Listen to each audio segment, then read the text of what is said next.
your app store today. This is American Family Radio, a listener-supported ministry of the American Family Association.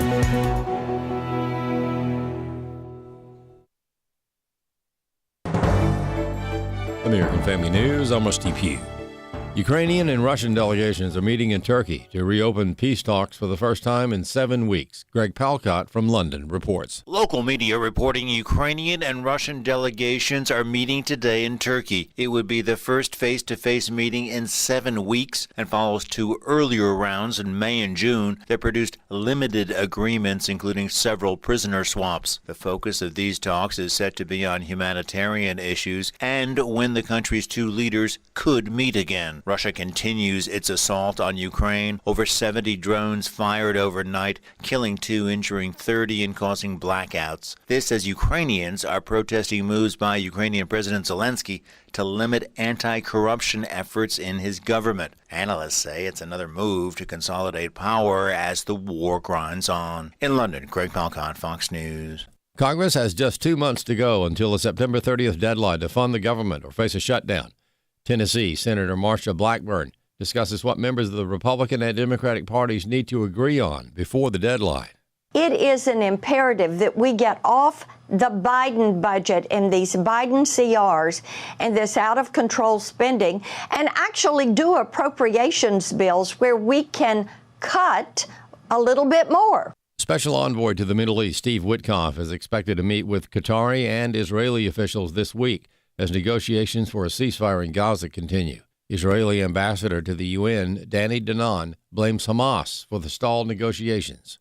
Every time we say yes, Hamas is coming with new conditions, with more demands. They want to release more terrorists, and they're trying to blackmail us. But we are eager and determined to bring the hostages back. President Donald Trump accused former President Barack Obama of treason Tuesday after Director of National Intelligence Tulsi Gabbard declassified documents she claims reveals the Obama administration manufactured intelligence to suggest Russia interfered in the 2016 election. There should be very severe consequences for that. You know, when we caught Hillary Clinton, I said, you know what? Let's not go too far here. It's the ex-wife of a president, and I thought it was sort of terrible. And I let her off the hook, and I'm very happy I did. But it's time to start, after what they did to me, and whether it's right or wrong, it's time to go after people. Obama's been caught directly. And what they did in 2016 and in 2020 is very criminal. It's criminal at the highest level. Justice Department would have to act. And we have a very competent, very good, very loyal to our country person in Pam Bondi, very respected, and it's going to be her decision. And finally, an expert is sounding the alarm on Gen Z and urging parents to do their part in raising their children. Speaking to Fox and Friends, author and family therapist Tom Kirsting outlined some of the problems he sees in Gen Z, the generation containing those ranging in age from 13 to 28. This generation, the trophy generation, the instant gratification generation, they are so accustomed to having everything they want when they want it that you become entitled. He went on to lament the effects of social media on this culture and generation. That's the other part of it. So social media, this whole culture has become a social media-driven culture. And young kids, they're taking videos of all this stuff, right, just so they could chase those likes and those streaks and this and that. Furthermore, with social media, the more that you're exposed to things that are, unruly or criminal-like behavior, the more your brain begins to normalize that. Kirsting also offered some insightful comments to parents, explaining that cultural transformation will begin in the home. First and foremost, it starts in the household, right? And we got to get back to a culture where our families are having dinner together, where we're teaching our kids about things like faith, integrity, and values, right? And guiding them. Because essentially what they're doing is a reflection of what we're doing or not doing. So it's got to start there. And also, I've written books about this stuff. You have to delay all of the social media, all that stuff, all that superficial stuff that kids are consuming, and it's becoming their reality. We got to delay that, till like late adolescence, the earliest. I'm Reed Ritter. For American Family News, I'm Rusty Pugh. Thoughts of the child you were carrying keep pouring over in your mind. A deep, unrelenting sadness overshadows your days, and you wonder if you will ever feel whole again. There is hope and healing from a reproductive loss. Call the International Helpline, 866-482-LIFE, and talk with someone who has been where you are. Your call is confidential, and we will help you find healing. 866-482-LIFE. Welcome to Today's Issues, offering a Christian response to the issues of the day. Here's your host, Tim Wildmon, President of the American Family Association.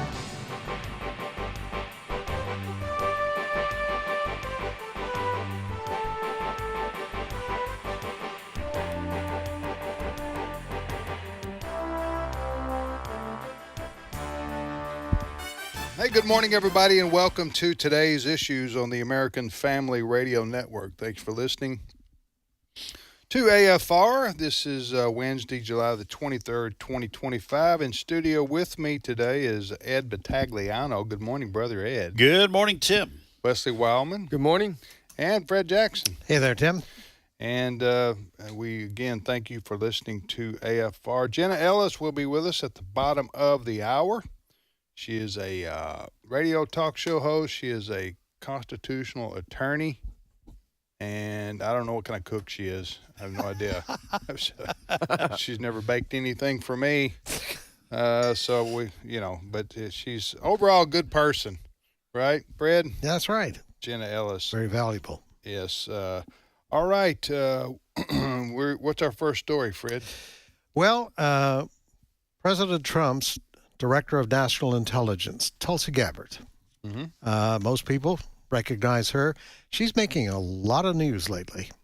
On the weekend, she gave a couple of interviews on Fox that basically says that she has unearthed information about a meeting that occurred about 3 weeks after the 2016 election, which Donald Trump was elected for the first time. What she's alleging in the documents that she says she has in her possession now is that there was a meeting in the Oval Office with then President Barack Obama and some of his key people, including his CIA director, John Brennan, and others. And to keep it very brief, they cooked up a scheme that connected the win of Donald Trump in the election. They say he got help from the Russians, and that she was turning over all this information to the Department of Justice for possible charges to be laid against one of these individuals. Well, Obama's people have responded to the latest reaction from Donald Trump to all of this, which he gave in the Oval Office in a meeting just a day or two ago.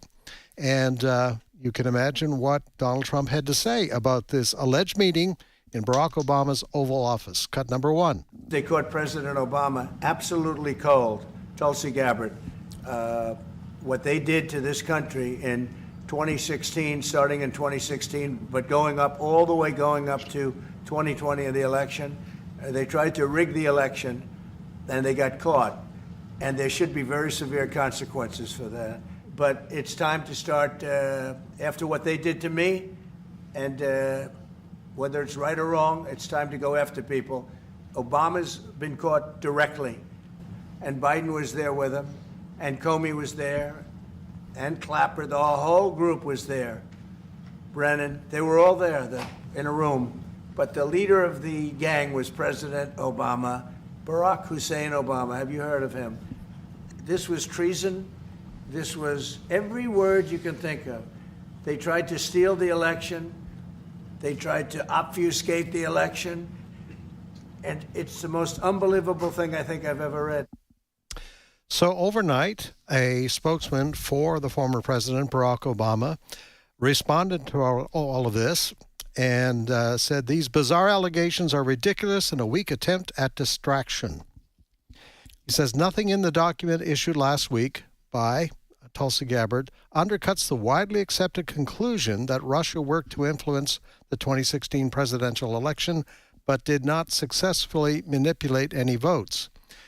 Now, that is not the allegation that is being raised here. The allegation is that then President Barack Obama helped to orchestrate a plan that said the Russians actually wanted Donald Trump to be president and worked to that end. That is what Tulsi Gabbard is saying.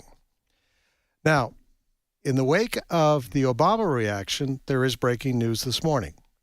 Tulsi Gabbard, once again, she says that John Brennan, Obama's CIA director, directed publication of implausible reports claiming Putin preferred Trump in 2016.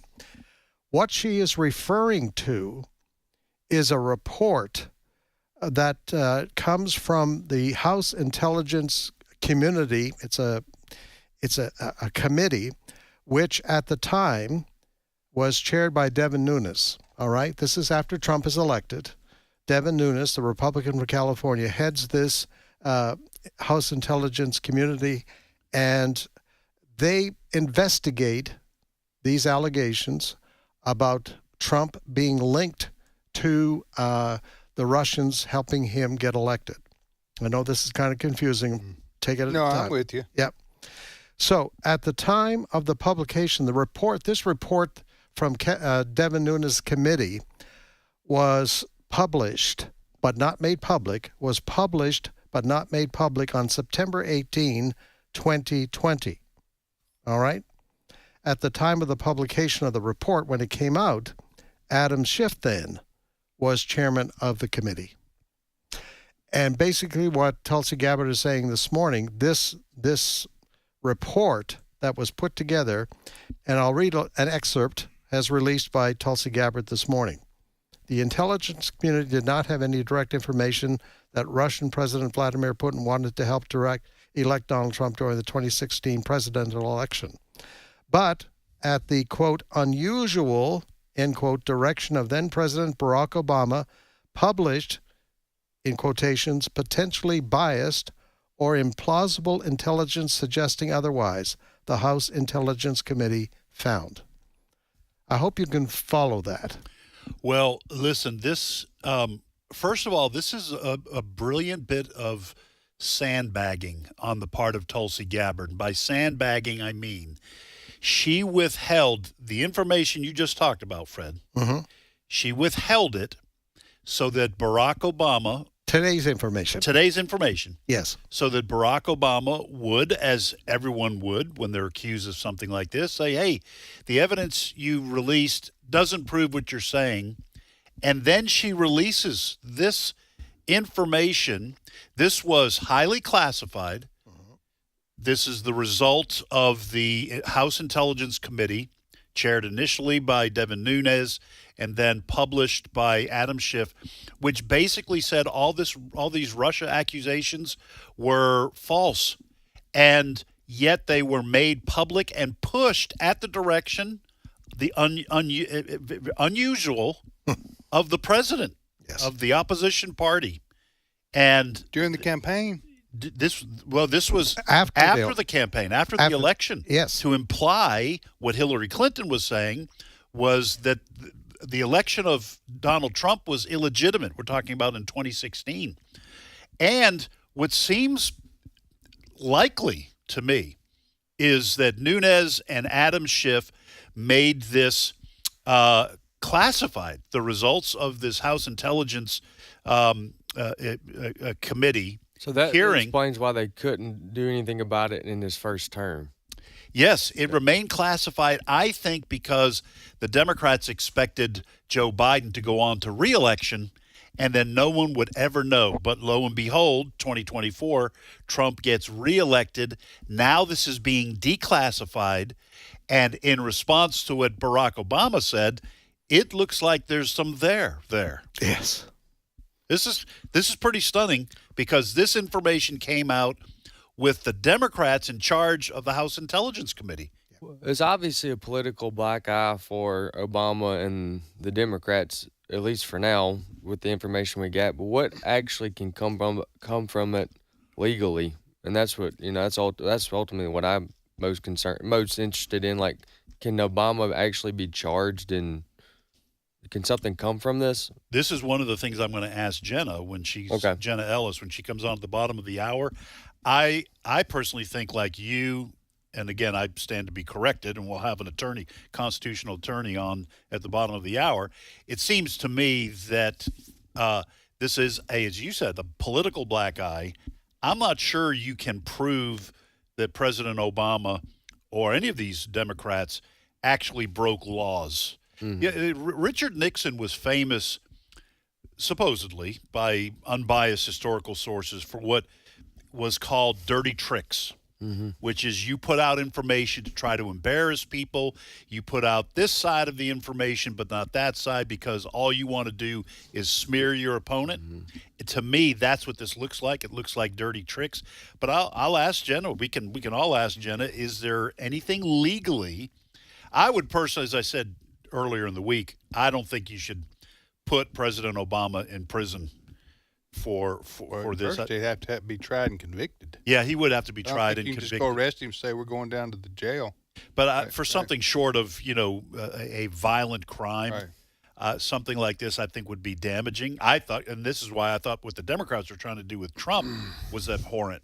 But anyway, I'll go. I could go on all day. But could John Brennan, who allegedly was in the Oval Office for this meeting, be charged? If what they did, if they broke a law, then they should be charged, and if convicted, they should go to prison. Well, so Brennan and some of these other Clapper, James Comey. Yeah. But so what would be your response then to them interfering with an election? Well, the election. Oh, that's right. Already taken place. Yeah, it already the happened. timeline. I forgot about that. I think the only thing you're going to be able to charge these people with is if they lied under oath. Yeah, I'm tracking with you now. Yeah. All right. Well, we'll ask Jenna about that. You're listening to Today's Issues. What's the next story? Well, we're hearing this morning that Columbia University has now suspended or expelled at least 70 of those students that were involved in some people call them pro-Palestinian, I call them anti-Israel protests at these universities. And it comes at the same time as one of the leaders of the anti-Israel protests at Columbia. His name is Mahmoud Khalil. Now, you know what happened over the last several months? ICE arrested Mahmoud Khalil because he's here in this country on a green card. And they said his involvement in these protests, some of them were very violent at Columbia University, that his green card should be revoked. So he was kept in a detention center, I believe, in Louisiana for some time. But then a federal judge said he should be released. Well, Mahmoud Khalil has become a friend of some Democrats. He was interviewed by CNN's Pamela Brown, and who asked Mahmoud Khalil, will you, right here on CNN at this time, in this live interview, will you condemn Hamas? Here's that exchange, cut number 4. Just to be clear here, though, do you specifically condemn Hamas, a designated terrorist organization in the United States, not just for their actions on October 7th? I condemn the killing of all civilians, full stop. But what I don't want to get into is no. I am very clear with condemning all civilians. I'm very straight in my position in that part. But it's disingenuous to ask about condemning Hamas while Palestinians are the ones being starved now by Israel. The Trump administration has claimed that you are a Hamas sympathizer. So it's very important to actually ask that question in this broad conversation. Yeah, I simply asked and protested the war in Palestine. It's always, as I said, disingenuous and absurd to ask such questions when literally 62,000 Palestinians have been killed by Israel. Well, okay, if he's that concerned, we've said this many times, if he's that concerned about Palestinians being killed, he should have, right from the get-go, told Hamas to surrender after they attacked. And all this would have stopped. Yes. So Mahmoud Khalil must, I think, agree with this kind of war of aggression on the part of Hamas against Israel and the desire to remove all Jews from the area they call Palestine. And I think that's why he's being cagey. Well, and that's why it sounds to me like he's not outright saying, because you can condemn that and then go right back to his speech. Yeah. And finish out what he's saying. But if he can't outright condemn it, then obviously he's. Yeah, with these people on the left, I don't know why he's trying to what do you call obfuscate? I don't know why he's even trying to do that. There's no penalty to be had for just saying outright, yeah, I support them, and I hope they from the river to the sea. Yeah. Well, I say there doesn't seem to be a consequence to pay for that, which would be representative of genocide against the Jews, right? That's what that really expression means. Get rid of all the Jews in Israel and return the land to the Palestinian people. But what this is at Columbia University? This is a student leader? He led the protest. Okay, he led the protest. That got violent. That got very violent, some of them. So who was he appearing before right there? He was on CNN. Interview with CNN. But the other part of this story this morning is this. Mahmoud Khalil was on Capitol Hill yesterday, and a number of Democrats, along with Bernie Sanders, who's officially an independent but more Democrat, they all were glad to take their picture with him. There's a photo album that somebody published this morning. So you have people like Rashida Tlaib, you have people like Ilhan Omar, and Congresswoman Presley. Those names kind of get associated with the far left of the Democratic Party. Part of the squad. They think he's a great guy. Yeah. They're Israel haters. They're Israel haters. They are. He's pro-Hamas, but they're wrapping their arms around him. You know when he'll tell the truth? If he is either told he can stay in the United States or if he's deported. If he's deported and has to leave the country, you'll hear the truth about what he believes. The reason I think he's hedging. He's hedging is because he wants to stay in this country. Yeah. All right, you're listening to today's Issues Go. Fred, next story. I'm not sure if any of you saw the interview that Fox's Brett Baer did the other night with Iran's foreign minister. We heard it. We played part of the clip. Yeah. Okay. So basically, you know what he had to say about their enrichment program for the uranium? We did not play that part. All right. No. Let me play that part for you. We played the part where he sang. Oh, no. He sang. And then he did something with hand puppets. Right. Yes. But we didn't do the part you're talking about. His name is Abbas Orachi. All right. This is from, I think it was Monday night with Brett Baer, Cut 7. Obviously, we cannot give up our enrichment because it is an achievement of our own scientists. And now, more than that, it is a question of national pride. Our enrichment is so dear to us. We are ready to engage into negotiation to make sure that our enrichment is only for peaceful purposes. We prefer a negotiated solution. Right. We are not ready to give up something which is now a matter of dignity for the Iranian people, a matter of national pride. Yeah. If they were really wanting this to be for peaceful purposes, all this time they would have allowed international inspections. And not bury it under a mountain. Yeah. Right. I think he's telling a whopper right there. Don't you? I'm smelling a Burger King. He's lying. Montana Senator Steve Daines, Tim, would agree with you. Cut 8. Frankly, it's hard to keep a straight face when I heard those comments. If this uranium is for peaceful purposes, why are they doing it hundreds of feet below ground? Why aren't they doing in the open? If they want nuclear power, they can get nuclear power without having to develop it themselves. The reason the Iranians are trying to enrich uranium is they want to build a bomb. They chant death to America, death to Israel.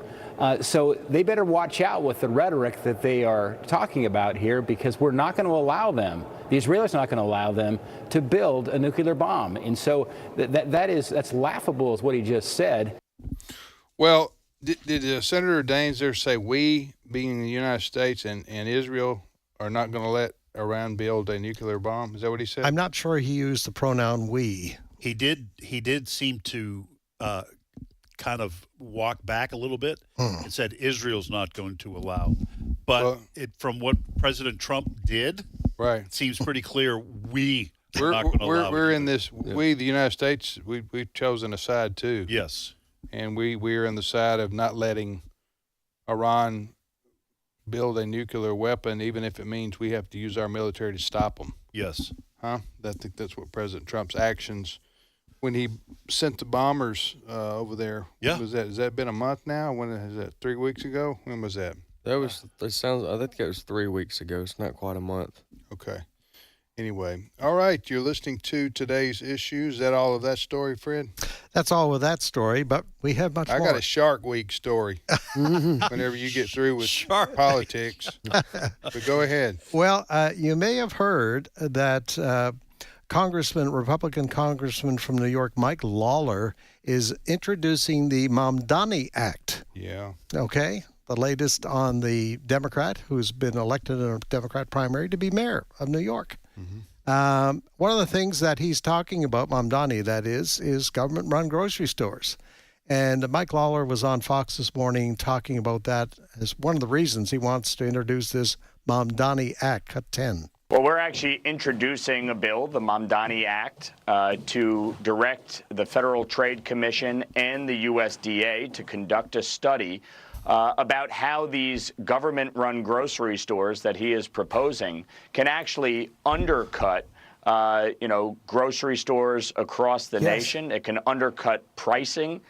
It can cause a real challenge for the supply chain, for farmers. And we want to have them conduct a study and make a determination as to how this may or may not impact grocery prices and, competition with small and medium-sized grocery stores across the country. Who was that? That was Mike Lawler. He is Republican congressman from New York. Okay. I struggle with this. Now, don't get me wrong. I don't think about it very much, but I do struggle with helping people not self-destruct. Yeah. Okay. Because you got a good heart. Yes, because I want these people to learn their lesson. Yeah. If the people of New York City want to elect a communist to be their mayor and think he's going to lead them to the promised land. Yeah, because he's not lying to them. No. I mean, he's telling them exactly what he wants free everything for everybody. Yeah. Okay, well, guess what? The people who pay the taxes, the millionaires and billionaires such that there are in New York City, they're going to leave. Yeah. They're going to leave or they're going to find a way out of it. So out of being, held hostage basically to this, they're going to leave. But this guy believes in free everything for everybody. Right. In the name of social justice. That's what he's going to say. Mamdani, is that his name? Uh-huh. So I appreciate that the Republican congressman is doing there, but I would say don't waste your time. Yeah. Because we all know the answer to city-run, what do you call them? Grocery stores? Grocery stores, yeah. City-run grocery stores. If that's basically welfare for everybody. Is what that is. Yeah. Listen, what do these national grocery chains have in common? Walmart, Albertsons, Kroger, Safeway, Winn-Dixie, Piggly Wiggly, Dollar General, and Amazon Fresh. They're all closing stores because of declining profitability. The profit margins for a lot of these grocery chains is very slim, and you're going to put them out of business with government-owned grocery stores and mom-and-pop stores because you're not going to be able to compete with government-subsidized, that means cheaper groceries, when the government owns the store. Yeah. All right. What is that, by the way? That's the election between Mamdani and Cuomo.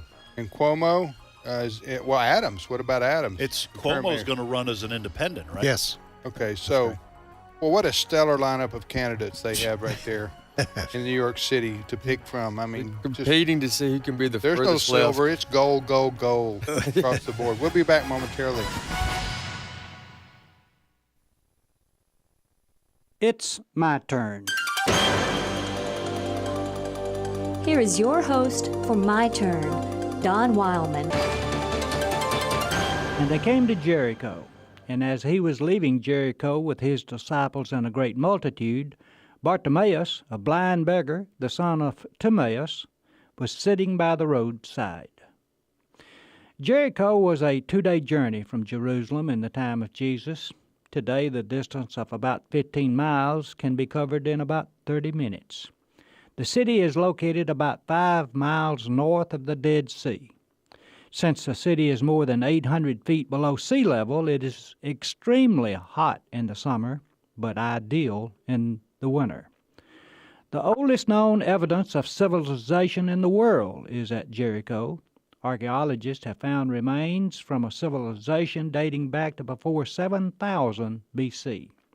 Here, perhaps, man first learned to live together as an organized group. Not far from Jericho is the place in the Jordan River where tradition says Jesus was baptized by John. Immediately to the north of Jericho, one can see the Mount of Temptation. Supposedly, it was on that mount where Jesus was shown all the kingdoms of the world. Of course, the kingdoms were shown in the mind of Jesus, as it is impossible to see all the world from any mountain. Nevertheless, one can still see Mount Hermon, one of the original sources of the Jordan River, about 100 miles to the north, if the weather is clear. To the southwest of Jericho, one can see the area of the wilderness where Christ was tested. In this wilderness, Jesus was tempted to turn the stones into bread. The implication was that if Jesus would give people bread, they would follow him. Politicians have long believed that. The next temptation was that of serving his tempter in return for power over the world. He was promised the bounty of the world if he would only yield to the tempter. Finally, he was tempted to jump from the highest point of the temple in Jerusalem. Here the implication was to use magic to fool the masses. All the temptations Christ refused. It was in Jericho that little Zacchaeus climbed the sycamore tree and made it immortal. He wanted to see this man among men. To his complete amazement, Christ commanded that he come down from the tree and take him home as a guest. The words of Jesus so captivated this little Jewish tax collector, hated by his fellow Jews, that he was willing to give the poor half of the money he had spent his lifetime acquiring, and to think that some are offended when urged to give a tithe. A sycamore tree still stands in the heart of Jericho today, symbolic of that transforming event.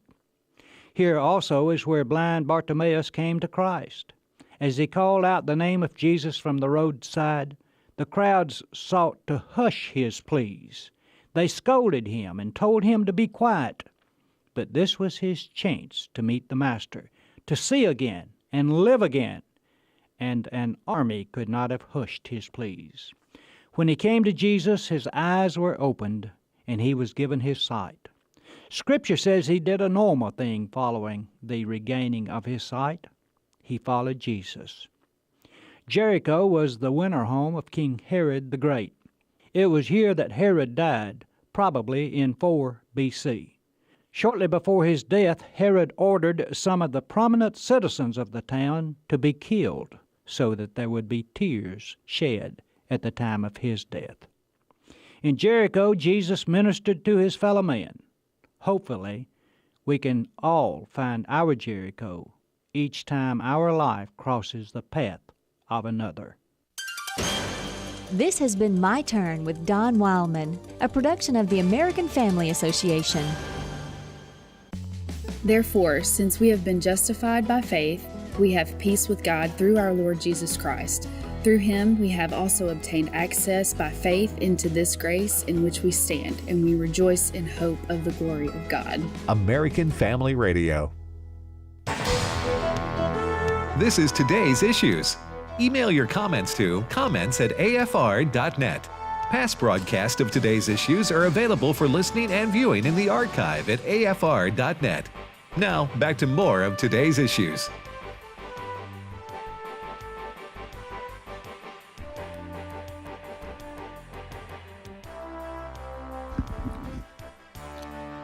Hey, welcome back, everybody, to today's issues on the American Family Radio Network. If you want to send us an email, as long as it's positive and encouraging, you need to send that to comments@afr.net, comments@afr.net. You got any negative and depressing emails? It goes to Ed Vitagliano. I'm sorry. Yeah, go send them to me. I'm not gonna read them. That's right. That's it. Delete. You're just as honest as Zoran's about right. what he's gonna tell me exactly what I'm gonna do. Right. If it starts off, "Hey moron," okay, I'm deleting it. Right. Yeah, you're not going to read any further. I'm not reading any further. All right. If you want that, you can go home, right? Yeah. I usually do say But that. boom. If You I do want say- that kind I of only abuse, said that because you say that.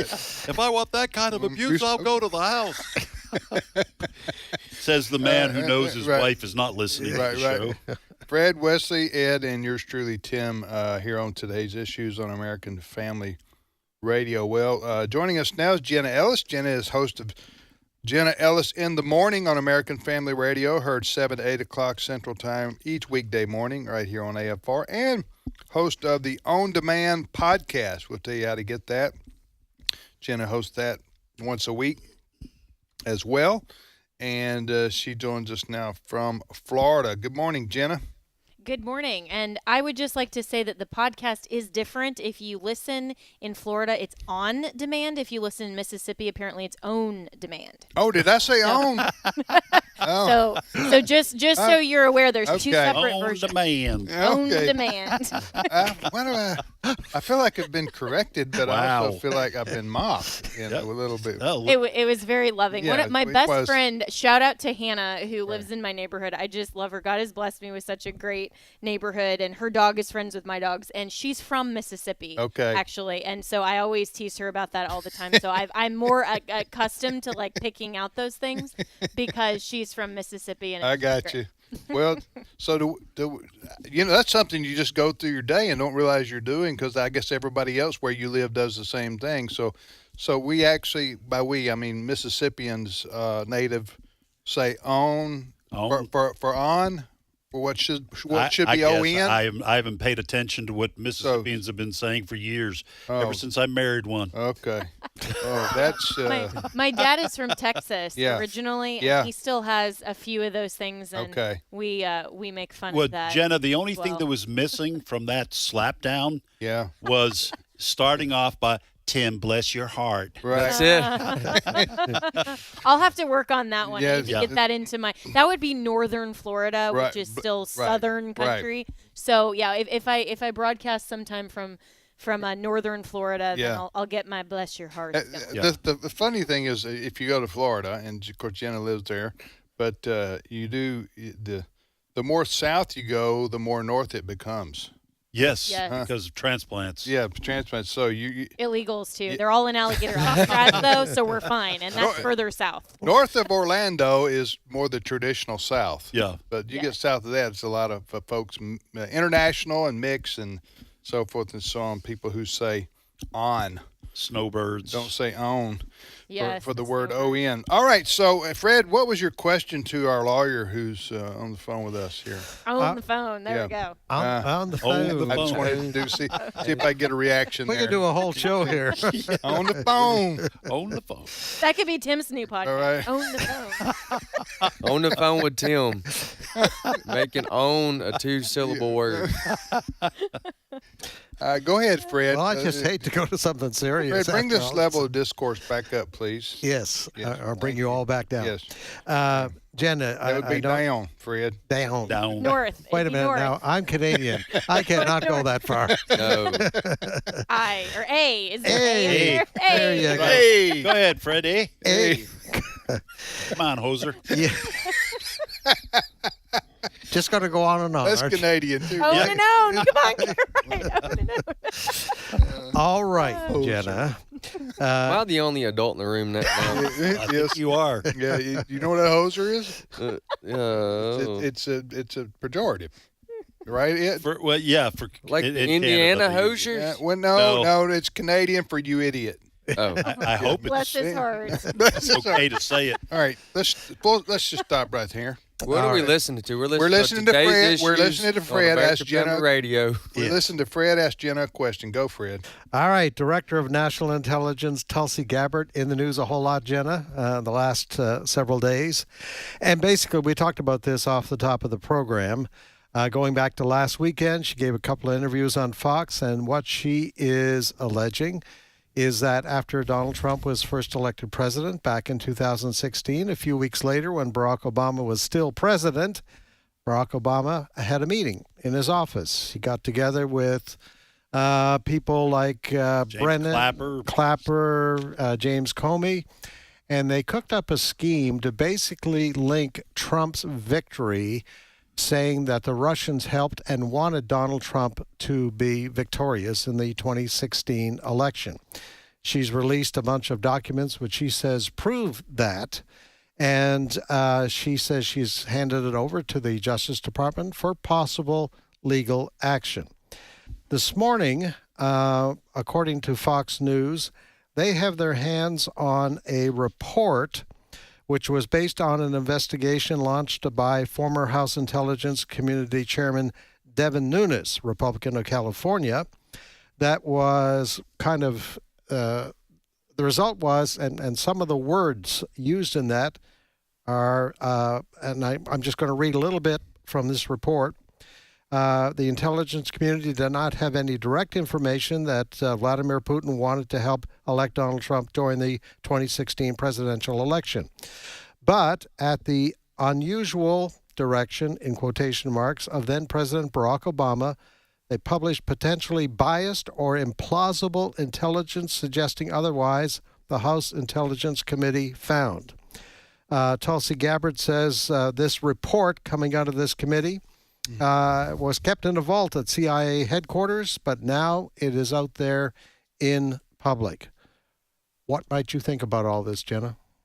Well, I think it comes as no surprise to any of us who have been paying attention since 2015, 2016, and all of the ways that the Democrats have tried to push all of these fake hoaxes, as President Trump, I think, rightly calls them. There was the Russia collusion narrative, then there was the Mueller report, then there was the first sham impeachment. I mean, they're on and on and on, or on and on and on, as we would say in Mississippi. But, all of those things that Tulsi has rightly dropped and described, I think I have no reason to doubt the accuracy, where for a long time the conservative community and the actual intelligence agencies and in the intelligence community was saying for a long time that the Steele dossier was absolute nonsense, and we've known all of this for a while.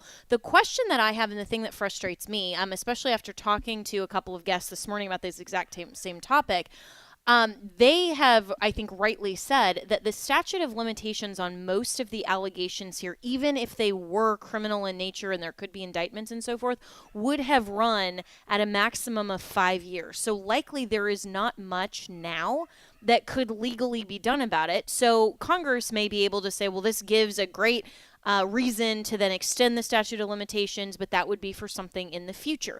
And so we as the American people really want accountability for bad actors. And so my question is, why didn't the Department of Justice under either then Attorney General Jeff Sessions or Bill Barr actually look into this in President Trump's first term, when they could have potentially actually had indictments and grand juries and all of these things? I mean, do that instead of just spending all of your time defending against all of these hoaxes. And so the likely scenario here is that the best that we'll get is a bunch of media fanfare and, some hearings in front of Congress, and we'll all be really upset at what comes out. But do we expect an Obama mugshot? Probably not. Jenna, this committee, this House committee that released this report, and then it was slapped with classified restrictions. That was classified was slapped on it. What's that? Classified, the word was slapped on it. It was slapped on it. Like I just wanted to say on to get Jenna. Oh, right again. It was slapped on it like a tariff. Like a tariff. There you go, Ed. Slap that tariff on it. Slap it. Okay, so that was in 2020, the Nunes and Schiff part of this. But do you think that the Trump administration knew this about President Obama and his intelligence community minions after he was elected in 2016? Or do you think this is stuff that is just now kind of coming out? Oh, no. Everybody knew about it and was writing about it and was saying this and wanting the Trump administration to do something at the time before he left office. So this isn't something that was a new revelation after the President Trump's first administration. I mean, it wasn't immediately obvious, but his Department of Justice might have at least tried to start the ball rolling. And obviously that would have then been quashed by the Biden DOJ coming in, but they could have at least started the ball rolling. And even if they had gotten to indictments and all that, then it would have been really difficult for Biden to have said, well, we're just going to stop prosecuting this just because it's obviously our side and political. And who knows? I mean, maybe it would have changed some of the outcome of 2020 and, some of those really, I mean, it's very close in terms of some of that stuff. So why didn't Trump? I mean, he when he was running in 2015 and on into 2016, he said he was going to lock up Hillary Clinton. And then after he got elected, he said, it's not important enough. Why do you think President Trump did not order the DOJ? I don't know if Jenna can talk about this any further or not. Okay. I don't know. Well, right. that part of it, yeah, and that's fine. I mean, because this whole investigation is totally separate. And I wasn't working, for President Trump at the time when all of this was going on initially. But my personal opinion on it, and not because of any private knowledge I have or anything, is just that simply, Trump thought he won and he wanted to move on and thought, why go back and deal with any of this? Let's just keep moving forward. I don't know that he really understood in his first term, like he does now, how absolutely, utterly corrupt and evil the left is. And he might have actually had his DOJ pursue Hillary Clinton if he thought that and if he saw all of these hits coming. But at the same time, look at what he's doing right now with the Epstein documents and saying, well, let's just forget about it. And, I ran on draining the swamp and on, accountability for everybody. And now he's saying, you know what, it doesn't really matter. So I see him in that vein. I mean, not to the level of what it cost him personally, some of this stuff, but I see him making that same mistake now. So maybe he really hasn't learned that particular lesson. So, I mean, it's anybody's guess. I will answer that too. Then we can move on to the next question. President Trump he's multifaceted, but one part of him is showman. Okay, so he plays to the crowd, to answer your question. So a lot of what he says he doesn't mean, but he whips up the crowd into a frenzy or gets them to applaud him, but he knows full well he doesn't really mean it. He's joking around. He's coy. So the lock her up was a joke, okay? Okay. So he didn't really mean lock her up, but he liked hearing the crowd say that, so he was going to play along with them. You see what I'm saying there? Sure. So how you, in politics, I don't know how you distinguish that sometimes between was that appropriate behavior for a presidential candidate or a president or not. But with President Trump, that is what it is. So it doesn't surprise me ever that he backtracks immediately on something that he might say one day and he backtracks the next, from a tariff to a lock her up to a release Epstein files to it doesn't matter. He doesn't. In my opinion, he does a very good job advancing mostly conservative principles from his administrative position as CEO of the country. Okay. Yeah. But as far as the showman part of it, you just gotta take that with a grain of salt. So anything because how many times have you ever heard him say it's the greatest ever? Okay. Right. It can be spaghetti. Okay, that he served. Well, if it's done by Ed, I'm sure it'd be the greatest spaghetti. It'd never been any spaghetti like it. He's never eaten at my house. That's all I can say. But whatever he's eaten. Do you know what I'm saying? Yeah. So the normal rules of judging behavior do not apply to Donald Trump. So you think, and then we get right back to Jenna. Yeah. You think that this stuff with the Epstein files falls in that category? Yes. He did not understand just how seriously MAGA was taking his promise. Well, if he didn't, that's poor judgment on his part, because he's surrounded by his sons. Yeah, right. and all the people who support. He's surrounded by these folks all the time. So I can't imagine him not knowing the seriousness in which they take it. Yeah. If he didn't, that's why I personally think it's that, along with every other one you mentioned, politically speaking, it's just an unnecessary problem that he causes himself. Unforced error, because. Again, you're talking about by dismissing the Epstein files. Nope. By even bringing it up to begin with, I think they should. I think. Who brought it up? Trump and Bondi. Well, Trump in the campaign run, and then Bondi. What did President Trump say during the campaign run about Jeffrey Epstein? Did he say? Let's get Jenna back in. Okay. Well, he said he'd release the files. And that was something that everybody was calling for. And then that was why Pam Bondi, and in my opinion, she got way over her skis in her first couple of weeks in office. She went out in early February on Fox and promised to.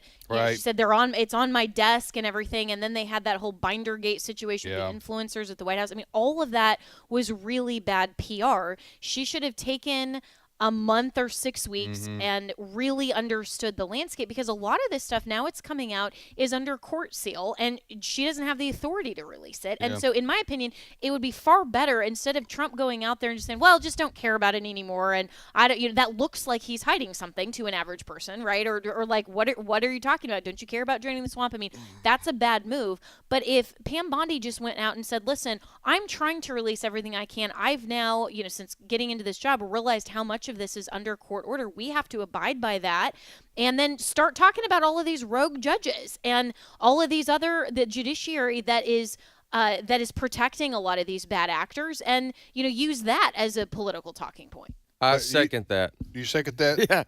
Yeah. So I just want to note that Jenna, who is from Colorado, who knows all about snow skiing, said that Pam Bondi, a native Floridian, got, quote, out over her skis. Yeah, that's a good expression. It was a good skiing metaphor. Yes. To describe the action there. Yeah, Pam Bondi. Bless her heart. Yeah, she set. Bless her heart. She set the expectation level way high, as did President Trump. Anyway, what's one other story we wanted to ask you about? What was that, Fred? Yeah, Florida's Attorney General. You are familiar with him, I know, Jenna, has announced an investigation against a restaurant in Vero Beach called the Gilded Mermaid, something like that. Anyway, the allegation is they had an LGBTQ pride event last month, and that there are possibly children in attendance. That is in violation of a Florida law. Do I have that right? Yeah, it's Florida's Protection of Children Act that was signed and championed by our great Governor Ron DeSantis, and it sought to punish venues for allowing children to view or into what it called kind of live drag performances. This is a little different than just, drag queen story time, and it's sad that we have to say just that, because on the scale of this, that's still bad. But, this is something that is clearly adult content, and, we would, of course, say it's not appropriate for any age, but especially for anyone under the age of 18. And so this venue apparently allowed this with children present, and so now there is an investigation opened into this because it's a violation of law. And I really applaud Florida's Attorney General for going after some of these things and actually protecting children in the state of Florida. But it also raises the question, why don't we have legislation like this on a national level to ensure that, children in red states like Florida shouldn't be more protected against these types of, graphic images that are in public any more than children in blue states. All right, Jenna, tell us about the podcast, would you?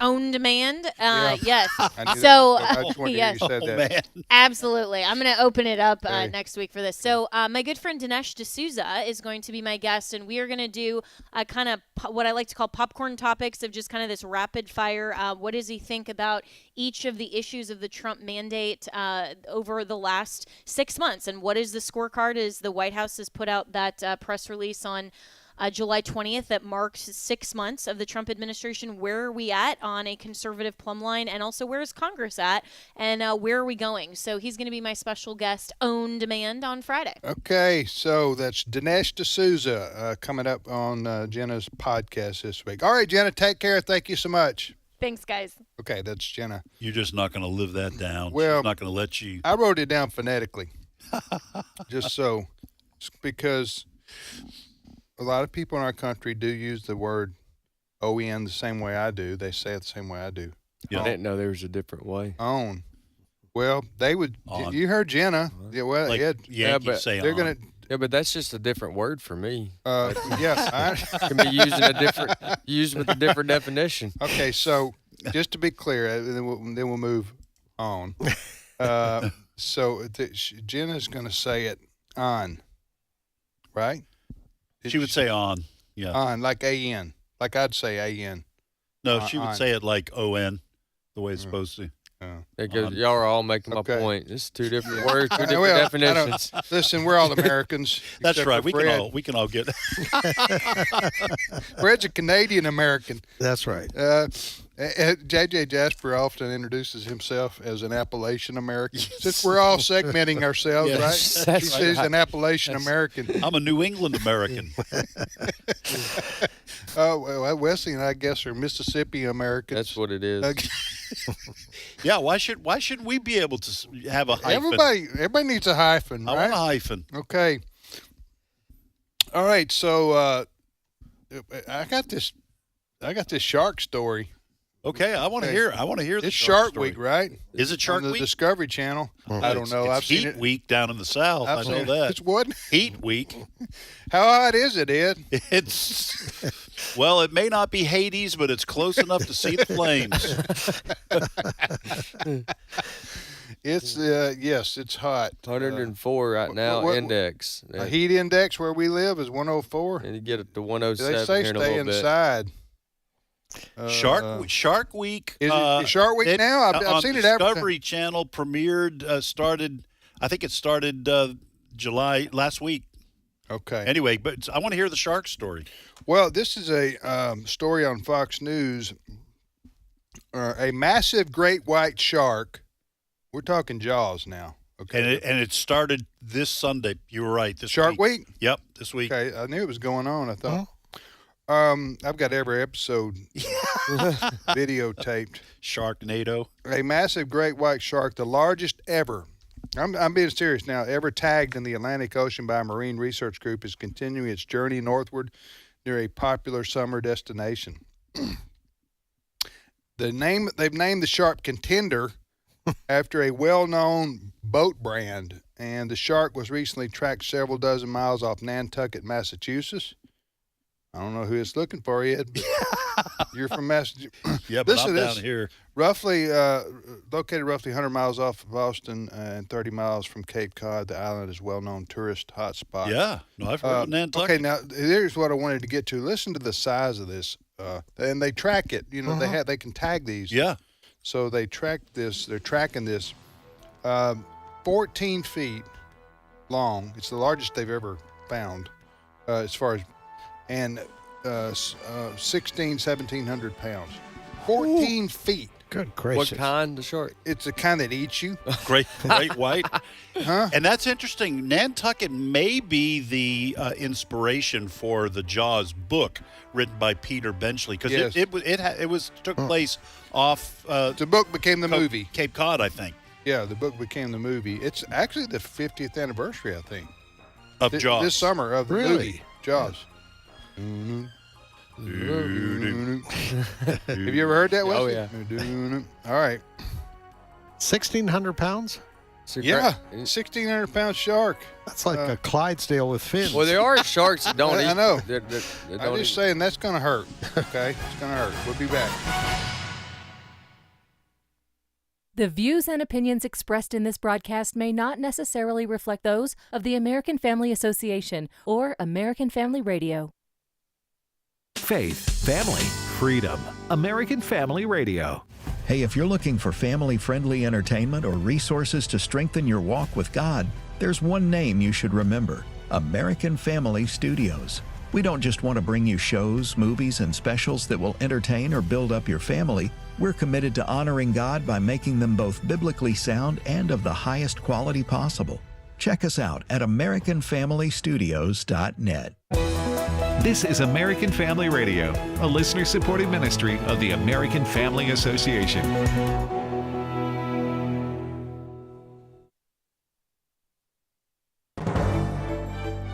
American Family News, I'm Rusty Pugh. The sentencing hearing for Brian Kohlberg, who killed 4 University of Idaho students, is being held this morning in Boise, Idaho. Family members of the victims have been giving statements. Scott Laramie is the stepfather of victim Madison Mogan.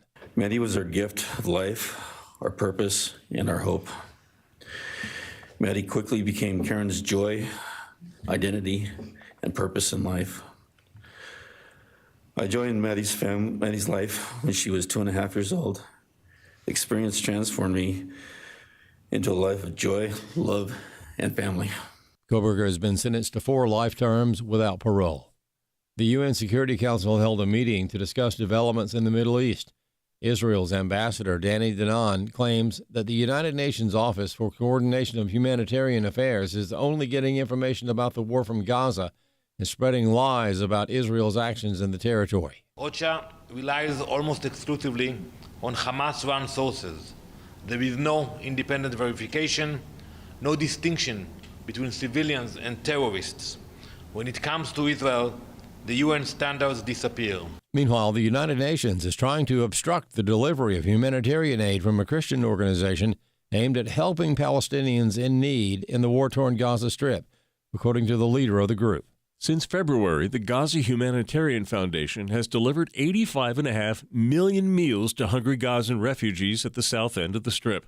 Executive Director Johnny Moore tells the Christian Post that the Gazans are very grateful. We're hearing from the Gazans themselves who are thanking us and thanking America. They're grateful for what we're doing. So you wouldn't know it by reading a lot of the press, but it's actually working really, really well. But he says the United Nations is trying to stop the convoy of food. The UN has actively boycotted our efforts, which is nuts. The UN has never boycotted Hamas. Moore says the UN had been providing aid to the region, but the anti-Israel body was giving it to Hamas, who then sold it to the refugees in order to buy weapons and fund their terror tunnels. Almost all of the humanitarian aid that has been going into Gaza for as long as anybody can remember has been under the total control of Hamas. He says his aid is getting in the middle of the grift, and neither the UN nor Hamas are too happy about it.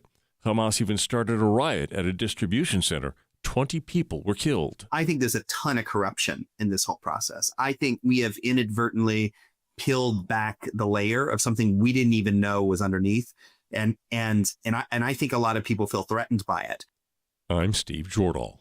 U.S. Director of National Intelligence Tulsi Gabbard declassifying certain documents that she claims shows proof of Obama administration officials lying about Russian interference in the 2016 election. Florida Congressman Byron Donalds says he believes the FBI and DOJ should be looking into this further, emphasizing it was politically motivated. They concocted this out of the White House to launch almost a 2-year investigation. The only reason why they did this is because they just could not get over the fact that Donald Trump beat Hillary Clinton, stopping the radical left from continuing their policies from the Obama administration into what they thought was going to be a Clinton administration.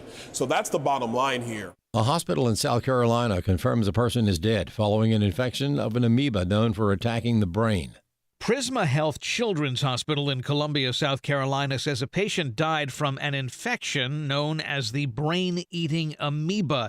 Its actual name is Naegleria fowleri, and it can be picked up while swimming in fresh water. Any body of lake, river, pond, hot springs that you could come into contact with in the state of South Carolina will have this amoeba in it. The hospital's Dr. Anna Catherine Birch insists infections are rather rare, but they are most often deadly. Eben Brown, Fox News. And finally, authorities are searching for a 22-year-old grad student who went missing early Sunday morning in La Crosse, Wisconsin. Elliot Hines was last seen walking near the waterfront just before 3:30 a.m. Sunday, according to the La Crosse Police Department. American Family News is online at afn.net and download the AFN mobile app. I'm Rusty Pugh. Some would say truth is relative, and to the world, that's right. What the world considers to be truth fluctuates depending on the narrative they're trying to promote. Of course, we know truth is found in Scripture, and it never changes. The documentary, The God Who Speaks, proves the Bible's reliability as the source of real truth and reinforces our belief in it as our firm foundation. Watch it anytime at stream.afa.net. That's stream.afa.net. Today's Issues continues on AFR with your host, Tim Wildmon, president of the American Family Association.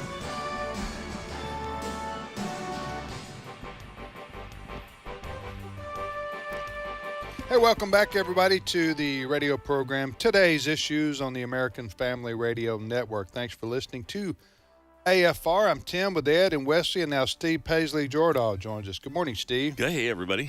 Hey, can I just say something about Shark Week? You mentioned before the break. Go ahead. That this is Shark Week this week. Discovery Channel. Wait a minute.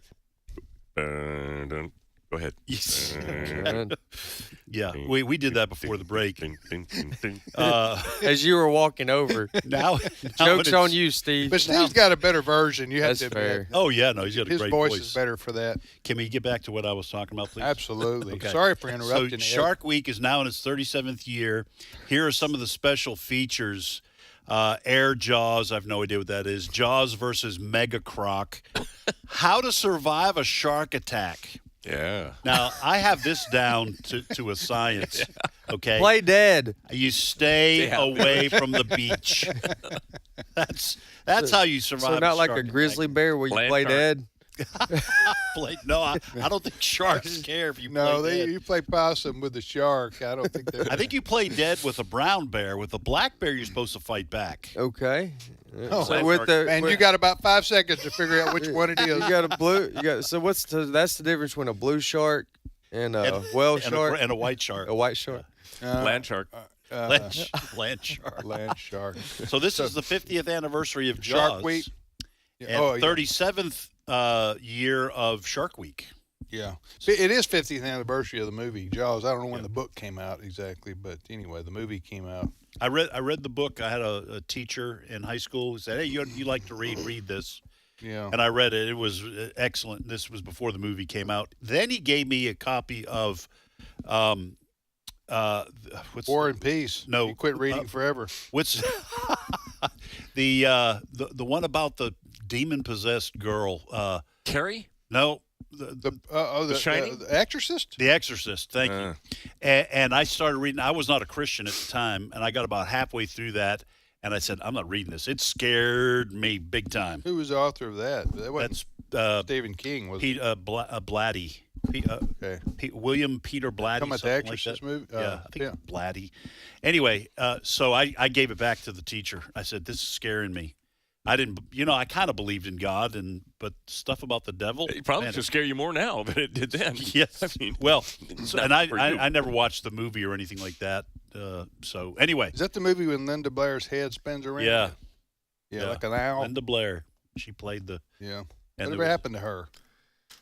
I don't know. She went on to do some other things, but she was the girl with the head that spins around. That's after that's the rest of who your she career was. is downhill. All right. Go ahead, Steve. Linda Blair was an American actress. Oh, well. Yeah, go ahead. Tell us what happened to Linda Blair. I could look up her Wikipedia thing. Basically, she's still kicking. I don't know what she's done recently. I'll look that up and William come back Peter to you. Blatty, Blatty, Exorcist. was the author of the book The Exorcist. Mm-hmm. All right, so we were supposed to hear from President Trump. We are going to hear from this show? Trump sometime today. Not on this show, but on the big screen, on the small screen.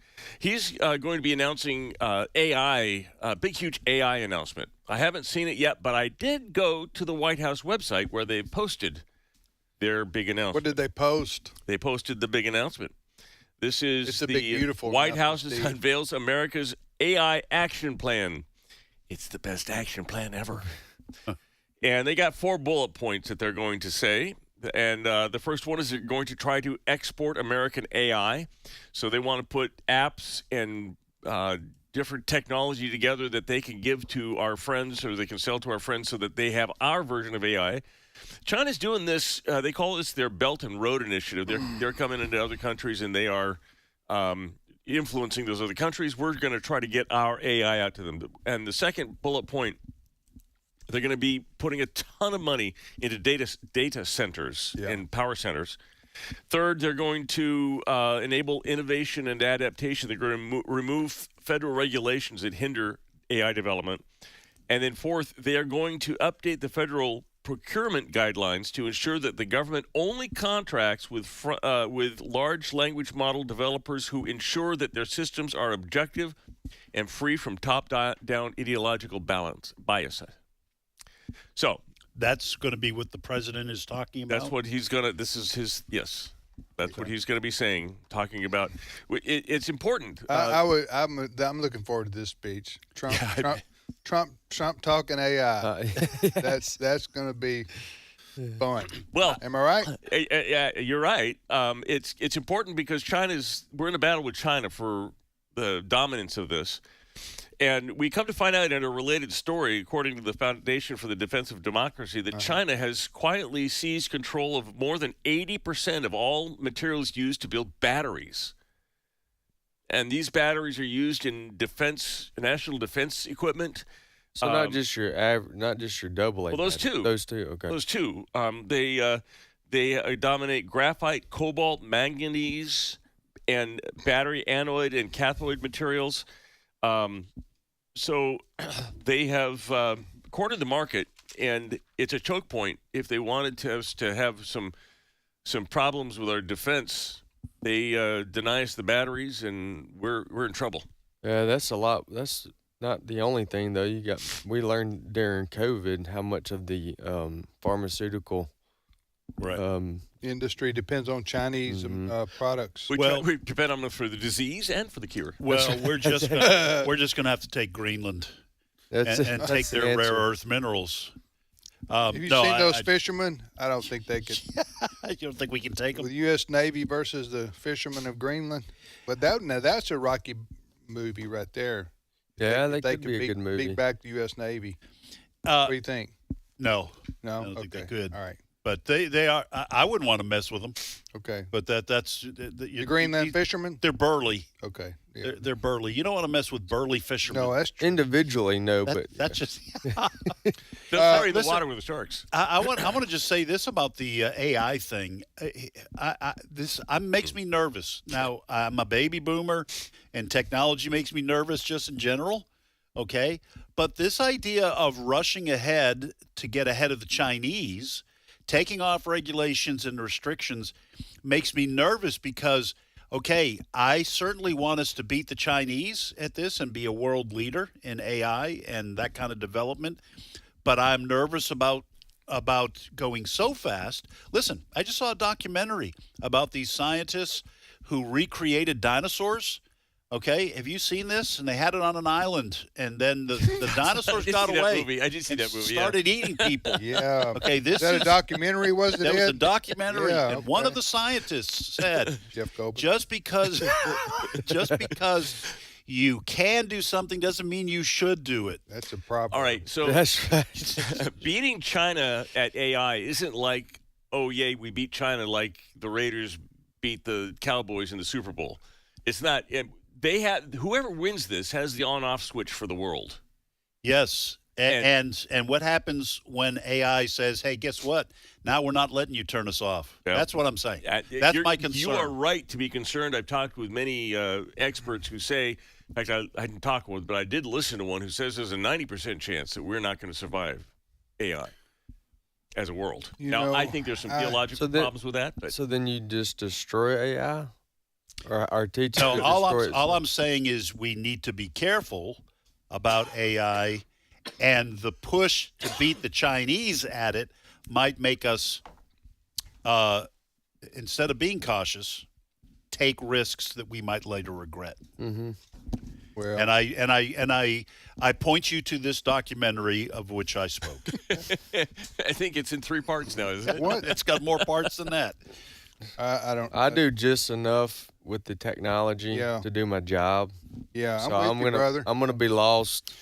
Well, when it comes listen, to, I mean, I'm not. I'll just tell you, it's just in the last year that I've not been terrified of self-checkout at the Kroger. I walk up when I'm by myself. Yeah. Allison, my wife, I'm with you. She just does that self-checkout thing, and I'm like going. You know what? My wife, we did this. We went together, and I was going to help her with the self-checkout. Yeah. She said, "Please stop." I'm serious. This is right. No, it was. Oh, I know why you say stop. It didn't too, It didn't turn ugly, but I was putting stuff in bags that she Yes. had, and she said, "Please stop. Just stand over there and do this." And watch and observe. Maybe one day you can hope to achieve this. She said, I'm not trying to be ugly. She's just trying to keep us from getting arrested. Right. yeah, Right. put stuff in a bag that I've haven't gone paid in- for yet. Yeah. I've gone in 3 times with.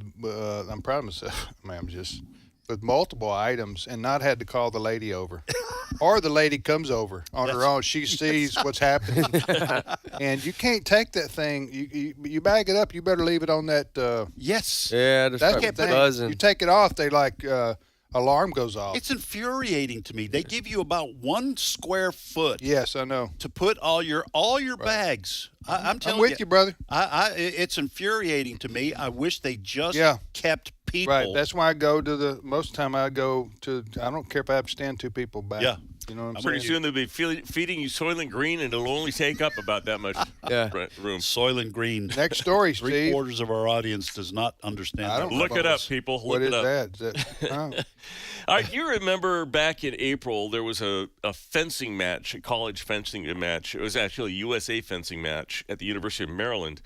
And one of the fencers, her name was Stephanie Turner, found out that she was fencing against a man who pretended to be a woman, and she refused to do it. She took a knee and shook the man's hand and walked off, forfeited the match. Well, she was disqualified from that event, obviously, and given a 12-month probation from fencing. She was banned from the sport for a year. Well, For forfeiting? Yeah. for not playing a dude. Because it's a dude. For not playing a dude. I mean, you can So forfeit. there's a happy ending to this story. Yeah, yeah. Right? I think so. Yeah. Go ahead. All right, so USA Fencing took a lot of heat for that, and they have changed their policy.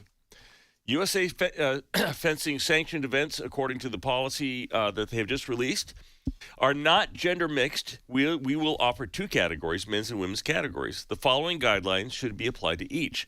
Women's category, athletes who are of the female sex, provided all other entry criteria have been met, that they're qualified defense. Right. But they have to be women. They apparently know what that is at USA Fencing. Men's category, open to all athletes not eligible for the women's category. Transgender women, transgender men, non-binary, intersex athletes, cisgender male athletes, provided all other. So, see how many girls want to go against the guys. What exactly is cisgender? That's term what you are. No. Yeah. Huh? Are you saying that Tim is not cisgender? I'm saying it's a term that they have coined to make you say that you're in a category that doesn't exist, which is transgender and cisgender. Cisgender, though, does refer to trying to- heterosexual, but you're saying They're saying I do exist. you.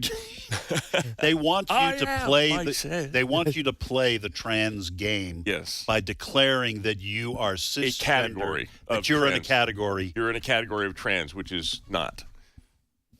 but you do exist, Tim. I've got whiplash here between Ed I know. and Steve. Wesley, you understand what they're talking about? No. Well, then our audience Little might bit. not. Steve, Are you a go ahead. cisgender? Am I a cisgender? Yes. See? Cis is, I think, it's a Latin prefix, meaning. I know it used to mean sissy. That's what it used to mean. It's CIS. This is good, Steve. When you want to simplify things, turn to Latin. Basically, when they created a category of transgender, so you said, what are you, transgender? No, I'm normal. Well, they didn't want to have that distinction. There you go. Yeah. So they had to assign a name to you. Oh, I got you. In the pantheon of sexual expression, which they created. I got you. And cis is where they put you, which That's is why I don't use that term. That's why you don't use that term. But they want you to use it so that you play their game. Yeah, that's right. Instead of saying I'm a male. Yes. I'm a male. Because how do you know? Right. Well, you could say you're a male. You could say you're a heterosexual male. I think they would understand that, but they would call you cisgender because it's on the gender spectrum, and they want to place everybody on the gender spectrum, so it's normalized. Well, the good news is here that the what's the name of the professional organization? USA Fencing. Okay. Fencing is basically, I've never seen it in person, but I've seen it on TV. I think most people know what it is. I think it's an Olympic sport, but it's where people sword fight without hurting each other. Correct. Basically. Usually. If I got it right? Right. And so I don't know if I guess you would call. You usually see them in the all white. They have a padded chest cover and they have a face mask on. Yes, and they score points by the way they by touching the other person's. That's with the point, with the end, with the point. Yeah, but it is a physically demanding sport, and so this woman was forced to compete against a man, and it was a guy who said he was a girl, and now the fencing organization has reversed that. And but to humor us here, could you one more time read their concluding statement about the men? Yes, you can read this down the next page there. Right here. No, keep going. Yeah. One more. Now, today's issues audience, listen to this one more time. This is their who are we quoting? In the men's category. So the women's category, athletes who are female. Yeah. All right. Men's category, everybody else. Yes. No matter how you identify, you got to be in that. Transgender. Oh, I like either that. I type. thought about that. Is that going to make the this fixes the problem? A trans woman who's actually a man would have to fence in that category. Both of them would. Yes, that's right. That's the point. Both of them. Even a woman who says she's a man, or a man who says he's a woman. Right. But women don't. They're not looking for that. But that's the point. Yeah. I think that's. Yeah. Well, they would have to. This would be the same thing in swimming. It would be if you're a dude and what I'm saying is I have yet to see. I've seen men who claim to be a woman wanting to participate in women's sports. That's right. I've never seen a woman who claims to be a man want to go up against dudes. Because no one's going to show a race where someone finishes 3 minutes behind the rest of the field. But for the purpose of a rule or guideline or law, however you want to look at it, or principle, they're saying if you are, because we know the physical differences between men and women, so they're saying if you are a woman, you play in women's sports, and just to get everything out there, they're covering everybody else. Yes. All 700 possible options. You have to play in the men's sports. Yes. Because that's the most competitive of the two categories. Because, another alternative I've said in the past, that or just create a third category. So you got men's sports, women's sports, and then everyone else sports. Yeah. Nobody would watch that. They wouldn't, like they're not watching the WNBA. It's the same thing. It's not good. It's just not good. They had their All-Star game, I hear, the other day. And the lady who won they had a compilation of all she had 10 turnovers because she couldn't pass the ball. Oh. All right. Yeah. Let me, in defense of women's basketball. Go ahead. You're on your own. They may not can dunk, but there's some good skill. Well, they don't play in the WNBA according to everything I've seen. Not that I watch it, but If anyway. you don't watch it, how do you know? I watch little clips of it that show up on my timeline. So they show clips of failure? Oh, yeah. Okay. Yeah, it's very satisfying. All right. Anyway, go ahead, Steve. Next story. Listen, I watched a little. Caitlin Clark got me interested in the WNBA a little bit. Caitlyn Jenner. Caitlin Clark. Caitlin Clark, and so I keep up with her, and I keep up with that a little bit, and so. But I'm just saying there's some skill associated with. It is a different sport. Yeah, they don't dunk, and they can't they can't. It's not as physical, but they passing, shooting, dribbling, those kinds of things. They are very talented. I think what he was referring to, though, is just the sheer number of people that watch it. No, I'm with Tim. I support women. I just want to make that public. I'm not going to be one of those who. I want to know. I Uh, support the woman who helps me at the self-checkout counter. That woman is talented. I'll just tell you that right now. She can put 4 things on there and get them bagged up before I even get my credit card out. It's amazing. You're talking about your wife, aren't you? Well, her too. Yeah. There All right, it go, comes. Steve. All right, listen. There's a guy named Greg Schaller who is the head of the Greg. Greg, you know Greg? He's the head of the Centennial Institute, Colorado Christian University. He has come out with an opinion piece at Fox that is highlighting what he is calling a quiet but deeply troubling trend sweeping through the nation's public schools. He has some examples. This isn't exhaustive. Great, another bad trend. Yeah. Lay it on us, Steve. This is the trend of schools hiding life-changing events like the sexual transition, so-called transition of children from parents, hiding this from parents. So Leon County, Florida, they are secretly facilitating a girl's transition. They developed a gender support plan without informing her parents. Ludlow, Massachusetts. Scantel's New York, Spreckles Union School District in California, Delaware Valley Regional High School in New Jersey. All of these are examples that he gives of schools that have helped these kids try to be the other gender and hid that from parents. First of all, if I was living in a town named Spreckles, I would move. I don't care what the politics of the town is.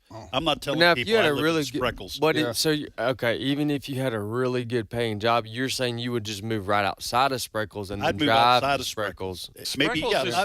I might move to work in Spreckles. Okay, so Spreckles is actually a jam. There's a jam called Spreckles, I think. Well, that's the reason.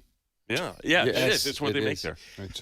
So in Florida now that they've passed law, is that criminally liable? I mean, I know Florida's passed some really strong legislation against this kind of thing. Well, this is are there teeth to this law where these teachers could go to jail? Well, we're going to find it. The Goldwater Institute is suing in Florida, that one case in Florida.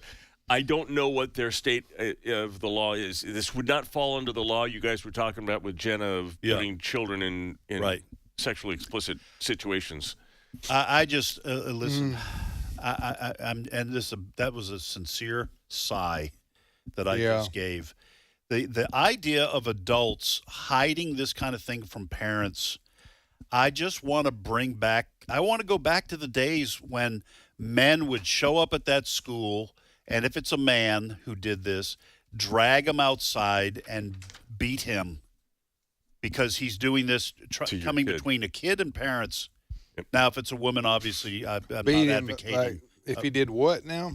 If they helped a child transition genders but hid it from the parents. Oh yeah, that's you take them behind the gym. Yeah, that's awful. That is illegal.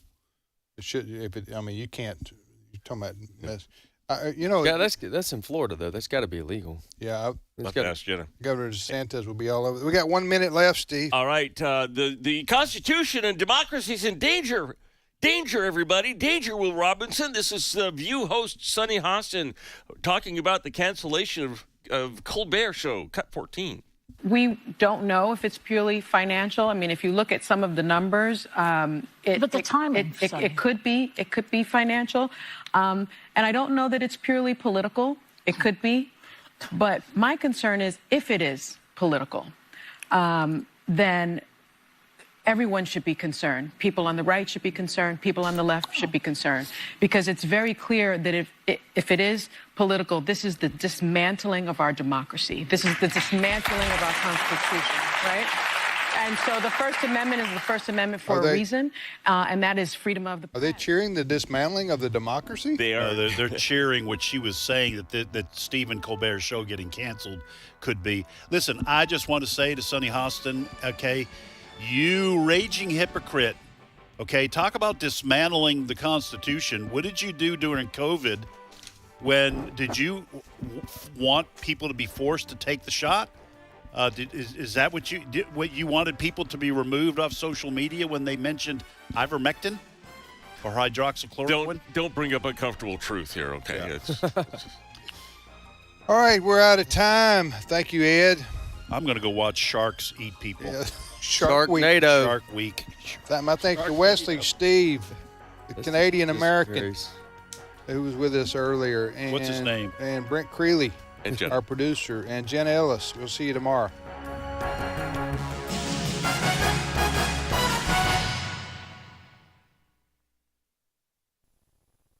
Hello, everybody. I'm Walker Wildmon, Vice President here at American Family Association. Well, my brother Wesley and I were following in the footsteps